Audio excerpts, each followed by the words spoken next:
Hi guys, ఈ రోజు అయితే నాకు మ్యాంగోస్ క్రేవీస్ ఉండే. సో నేనైతే మా మమ్మీ మ్యాంగోస్ తో ఏమన్నా స్పెషల్ చేయమని అడిగితే ఓకే అని చెప్పేసి మ్యాంగో పులిహోర చేస్తుంది. ఇప్పుడైతే ప్రాసెస్ చూసేద్దాం రండి. కావాల్సిన ఇంగ్రీడియంట్స్ మినప్పప్పు, శనగపప్పు, పల్లీలు, ఎండుమిర్చి, పచ్చిమిర్చి, కరివేపాకు, అలాగే వెల్లుల్లి, జీలకర్ర, మిరియాలు అంతా తీసుకోవాలి. అలాగే మనం తీసుకున్న రైస్ లో సాల్ట్ వేసుకొని కలుపుకోవాలి. వాటర్ లో వాష్ చేసిన మ్యాంగోస్ ని నీట్ గా చెక్ తీసుకోవాలి. వాటిని అయితే పీసెస్ గా కట్ చేసుకోవాలి. నేనైతే వాటిని మిక్సీ జార్ లో వేసేస్తున్నాను. అలాగే ముందుగా చూపించిన జీలకర్ర, 2 రెబ్బల వెల్లుల్లి, 4 మిరియాలు యాడ్ చేసుకోవాలి. మిరియాలు వేసుకోవచ్చు, లేకపోతే అవాయిడ్ చేసుకోవచ్చు. నెక్స్ట్ అయితే మిక్సీ పట్టాలి.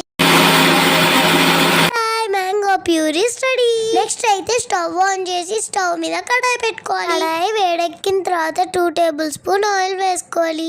ఆయిల్ హీట్ అయిన తర్వాత జీలకర్ర, ఆవాలు వేసేసుకోవాలి. ఇది కొంచెం వేగాక మనం ముందుగా తీసుకున్న ఇంగ్రీడియంట్స్ ని దాంట్లో వేసేయాలి. అవన్నిటిని మంచిగా వేగనియాలి. మమ్మీ అయితే రైస్ కి సరిపోయే ఇంగ్రీడియంట్స్ తీసుకుంది. మీరు కూడా మీ రైస్ కి సరిపోయేటట్టు ఇంగ్రీడియంట్స్ తీసుకోండి. అయితే మంచిగా వేగిన తర్వాత ఇంగ్రీడియంట్స్ అని వేగిన తర్వాత 1 టేబుల్ స్పూన్ పసుపు వేసుకోవాలి. ముందుగానే ప్రిపేర్ చేసుకున్న మ్యాంగో ప్యూరీని యాడ్ చేసుకోవాలి. యాడ్ చేసుకున్న తర్వాత కాసేపు వేగనియాలి. సాల్ట్ వేసుకొని కలిపిన రైస్ ని ఫైనల్ గా యాడ్ చేసుకోవాలి.